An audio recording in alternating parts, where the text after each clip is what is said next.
Hey guys, welcome back to the channel. I actually got COVID on Wednesday. Who gets COVID in 2025, right? That's crazy. But I wasn't feeling well like at all last week. That's why I didn't put a video up. But I'm cleared. I'm negative today. I can go back to work tomorrow. So I figured I'd hop on camera, get a quick video filmed and edited tonight so I can post it tomorrow. Today I just wanted to talk about what my wish list was for I guess from 2026 onward, because I'm on that plant ban still. So we're gonna round out the list with a solid 5 that I'm just really hoping to attain over the next year.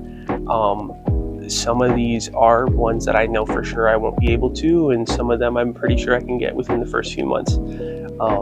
But without wasting any more time, let's get into it.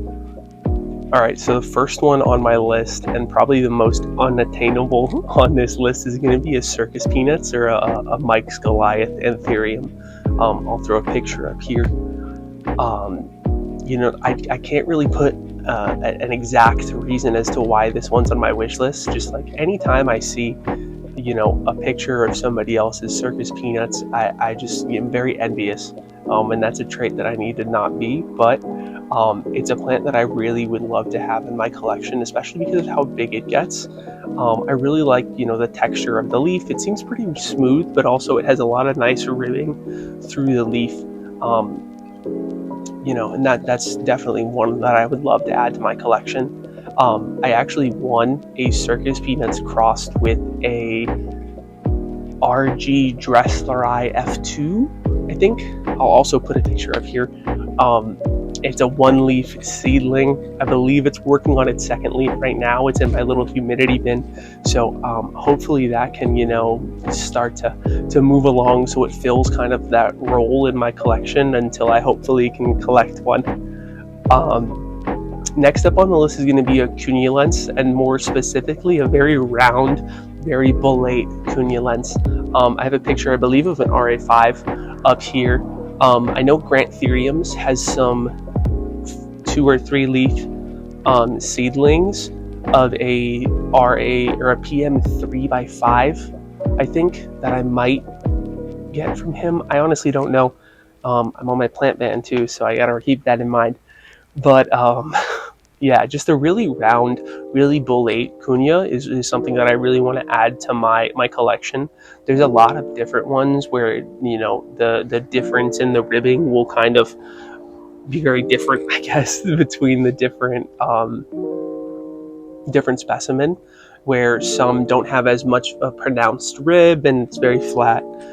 There are also some that are not as round as others. I've seen some kind of boxy, some kind of long. I'm looking for one that's like a big dinner plate, essentially. Even though I do have the Doriaki Dressleri from the Green Escape that is pretty round, I am still looking for something that's pretty velvet as well. The Doriaki Dress Cross is not a very velvet Anthurium. It is pretty, waxy. And so something that's round like a Cunha would definitely fit that spot very well. Next up on the list is going to be something that's fairly attainable compared to some of the other things on my list here. It's going to be either a mint or a pink variegated Micans. I know Botanicas has some of those. It's either a mint or some other type of variegation that I haven't seen, but they have some Micans that are differently variegated up on their site now. And there's so many different stores that have pink Micans across the board, so I shouldn't have an issue finding the specimen that I like. But I do have an Aurea variegated Micans, I have a Halo variegated, and of course I have a whole bunch of different regular philodendron Micans. I would say out of the different trailing plants that I have, that one's definitely one of my favorite. And I'm always looking to expand the collection there. When I bought the Aurea one that I have currently, it was actually sold to me as a pink variegated Micans, a pink Aurea. And it's fully converted to a yellow Aurea, and I believe the variegation does typically shift back to that. But I would love one that's kind of stable with the pink. Next up on my list is going to be a BVEP or an Antilocii. I forget what BVEP stands for, but it is a fairly predominant Anthurium in the market today as far as what a lot of people are crossing with. A lot of good genes coming out of BVEPs. I do like how there's a very big shift when it comes to narrow and round BVEPs. I think I have an RA 7 picture here. That one's a very round one. It might be called the Death Star. There's also one that's a Death Star that's also very round. I also really love that starburst venation that they get. The ribbing is very, very thin and very centralized. So, I mean, the BVEP would be great for breeding potential later on. And just, you know, I don't have anything that's in that realm yet.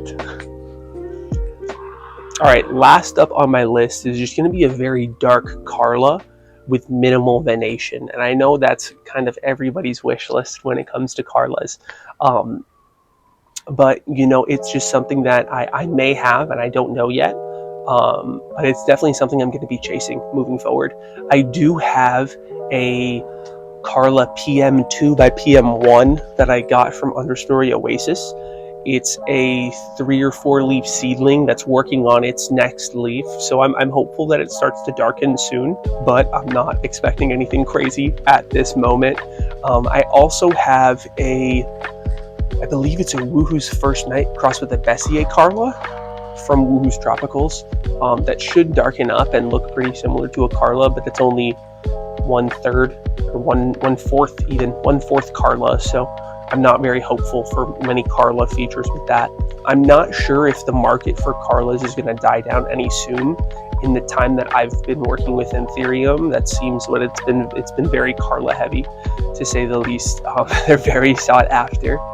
And I know in the coming week, at least on Palm Street, there's a lot of different sellers that have like unicorn giveaways for specific Carlas.